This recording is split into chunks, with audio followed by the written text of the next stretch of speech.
ወጣቶቹ በሶስት ተጠምደው ቀናቸውን የሚጀምሩት በመጠጥና ከዛም አለፍ ሲል ደግሞ ምሽታቸውን ቁማር ቤት እንደሚያሳልፉ የተገለጸ ሲሆን በዚህም ኃይል ተገፋፍተው ለሱሳቸው ማስታገሻ ወደ ዝርፊያ እንደሚያመሩ ተነግሯል። እሳ ከተማ ወረዳ 2 ቀበሌ 5 ልዩ ቦታው አምባበር ተብሎ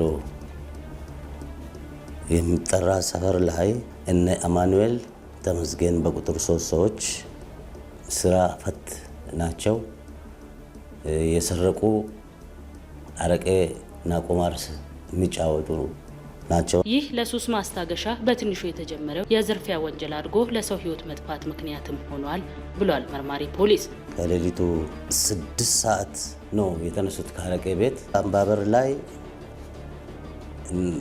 በቁጥር 6 ሰዎች ነው ደግሞ ሰፈራቸውን የሚጠብቁ ግለሰቦች አሉና እነዚህ ጥበቃ ላይ ያሉ እነዚህ ሌቦች መጡና ከአንድ ቤት ውስጥ ዘሎ ይገባሉ።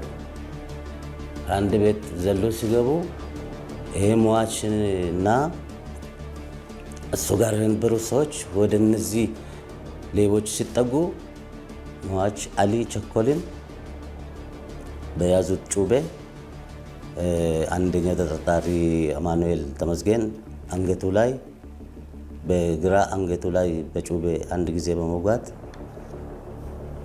ጥሎ ሮጠው አመለጡ። በወቅቱ የሰው ህይወት አጥፍተው ከአካባቢው የተሰወሩ ተጠርጣሪዎቹ እንደለመዱት በሌላኛው ቀን አንደኛው ተጠርጣሪ ሌላ የሌብነት ወንጀል ለመፈጸም ሲል እጅ ከፍንጅ ተይዞ የምርመራ መዝገቡ ተጣርቶ በሰጡት ቃልና በሕክምና ማስረጃ ተጠናክሮ ለፍርድ ቤት ተልኳልም ብሏል መርማሪ ፖሊስ።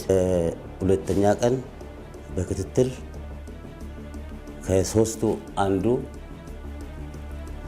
ተይዞ እንደገና ሌላ ሰው ቤት ውስጥ ገብቶ ነው ፖሊስ ግቢ ገባና ፖሊሱ ያዘው ሌላ ስርቆት ሊፈጽም። እዛ ይዘን ወደ ፖሊስ ጣቢያ ወስደን ያለውን ነገር እዚህ ጋር ብለን ስንጠይቀው እዛ ሌሎችንም ደግሞ እሱ ጠቁሞ አስያዘን። ሌሎች ተጠርጣሪዎች ከሱ ጋር እንዳሉ ፍርድ ቤትን በማመን በሰጡት እምነት ቃልና የምስክሮችና ሕክምና ማስረጃ አጠናክረን አሶሳ ከተማ ከፍተኛ ፍርድ ቤት ክስ ቀርቦባቸው ማስረጃ ተመስክሮ ውሳኔ በመጠባበቅ ላይ ይገኛሉ። ተጠርጣሪው የስርቆት ወንጀሉን የፈጸመው በቂርቆስ ክፍለ ከተማ ወረዳ 2 አይሻ መስጊድ እየተባለ ከሚጠራው አካባቢ ነው። ዶክተር ጣሂር ሐሚድ የተባሉት የግል ተበዳይ ከሳውዲ አረቢያ ኢትዮጵያን ለመጎብኘት ቦሌ ኤርፖርት ያርፋሉ። የግል ተበዳዩ ማረፊያ አልጋቸው ላይ ሲደርሱ ያስቀመጡትን 3000 የሳውዲ ሪያል እንዳጡት ወዲያው ለፖሊስ ካመለከቱ በኋላ ፖሊስ ተጠርጣሪውን ይዞ ገንዘባቸውን እንዳስመለሰላቸው ተናግረዋል።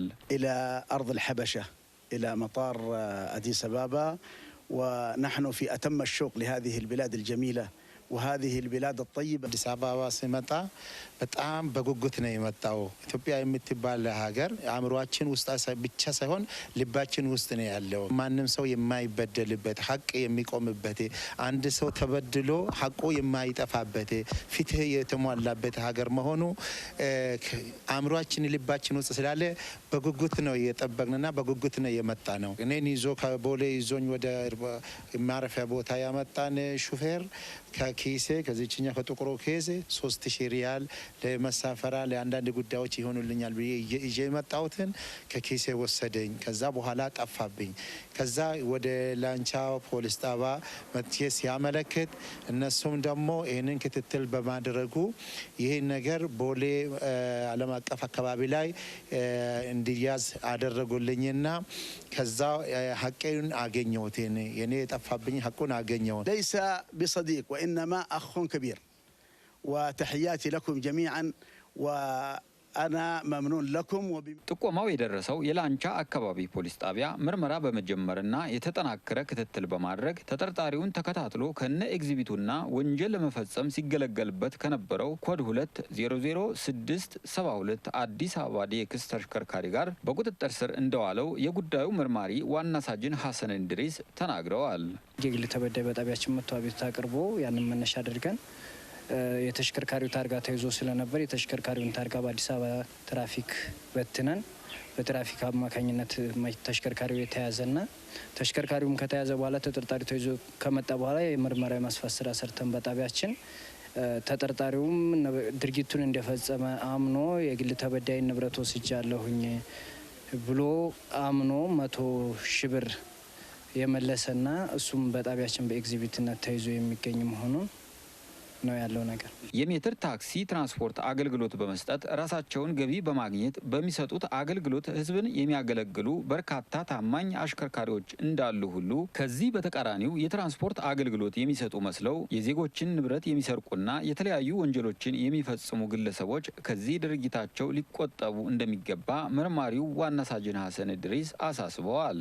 የወንጀል ድርጊቱ የተፈጸመው በአቃቂ ቃሊቲ ክፍለ ከተማ ወረዳ 13 ቱሉ ዲምቱ አልፋ ማደያ ውስጥ ነው። ተጠርጣሪዎቹ ከማደያው ስራ አስኪያጅ ጋር በመመሳጠር ኮድ 3 ኢቲ 75883 አይቪኮ ትራከር የጭነት ተሽከርካሪን በመጠቀም አሽከርካሪው ያለ ወረፋ እንዲቀዳ በደላላ በኩል ከማደያው ስራ አስኪያጅ ጋር ከስምምነት ላይ ይደረሳል። ይህንን ተግባር ለመፈጸም ሌሊት 9 ሰዓት ተኩል ላይ እንዲመጣና ለዚሁ ክፍያ 30,000 ብር ለስራ አስኪያጁ እንዲሰጥ በደላላው በኩል ተወስኖ በቀጠሮ ይለያያሉ። ጉዳዩን በቅርበት ሲከታተል የቆየው የአቃቂ ቃሊቲ ክፍለ ከተማ ፖሊስ መምሪያ አመራርና አባላት በተባለው ሰዓት አሽከርካሪው ያለ ወረፋ ያለ ኩፖን ሊቀዳ ገንዘቡን ሲሰጥ እጅ ከፍንጅ መያዙን የአቃቂ ቃሊቲ ክፍለ ከተማ ፖሊስ መምሪያ ኃላፊ ምክትል ኮሚሽነር ገናናው ጥበቡ ገልጸዋል።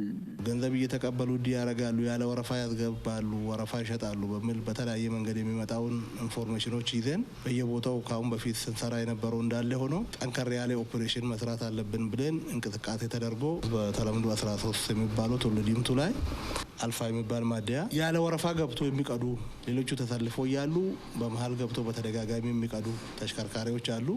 ይህም በቅርበት ስንከታተል ለምንድን ነው እንዲህ የምታደርጉት ተሰልፈው ያሉት እያሉ የሚለው ሲጠየቁ በቃ ምን ገንዘብ ነው የለም ይወረድላቸዋል በሚል ተደራድሮ 30,000 እንሰጣቸዋለን ተብሎ ሰጥ አንድ ቱ አንድ የተያዘበት ሂደት ነው ያለው። ኃላፊው አክለው እንደገለጹት ከፍተኛ የሀገር ሀብት ወጥቶባቸው በድጎማ ወደ ሀገር ውስጥ የሚገቡትን የነዳጅ ምርቶች ላይ በተለያዩ መንገድ እያጭበረበሩ ሀገርን ለምዝበራ የሚዳርጉ የማደያ ባለቤቶችና የማደያ ሰራተኞች ላይ የሚወሰደው እርምጃ ተጠናክሮ እንደሚቀጥል በመግለጽ አንዳንድ አሽከርካሪዎች ሰልፍ ተሰልፈው ከማደያ እየቀዱ መልሰው ከተሽከርካሪው ላይ እያወረዱ የሚሸጡ ግለሰቦች በመኖራቸው ከድርጊታቸው እንዲታቀቡ ኃላፊው ጥሪ አስተላልፈዋል። ተጨማሪ ሳልባቲዮ እየገጠሙ እዛ ላይ ነዳጅ እየቀዱ ኢቭን የከተማ ታክስም ሌሎችም ለተባለለት አላማ ሳያውሉ በየጥሻው የምንይዛቸው ነገሮች አሉ። ከ6,000 በላይ ሊትር ማለት ቀላል ነገር አይደለም እና በገንዘብም ስለካ ከ1 ሚሊዮን በላይ ነው እና በየጊዜው የምንይዛቸው የምንቆጣጠራቸው በቀጣይነትም የምንሰራቸው ስራ ነው የሚሆነው። ህዝባችንም ከኛ ጎን ቆሞ ይህን ጉዳይ ክትትል ሊያደርግ ይገባል በየአካባቢው የሚል ሀሳብ ነው ያለኝ። በመሰረተ ልማት ስርቆት ወንጀል ተከሶ በሌለበት በጽኑ እስራት እንዲቀጣ የተወሰነበትን ዋና ሳጅን ደጀኔ ውልፋታ ያዘጋጀው ምክትል ሳጅን ፍጹም በቀለ ያቀርበዋል። ተጠርጣሪዎቹ ምንም አይነት ህጋዊ የንግድ ፍቃድ ሳይኖራቸው በህገወጥ መንገድ በርካታ መድኃኒቶች አከማችተው በቁጥጥር ስር የዋሉት በቦሌ ክፍለ ከተማ ወረዳ 3 ልዩ ቦታው ያማስ ትሬዲንግ ኃላፊነቱ የተወሰነ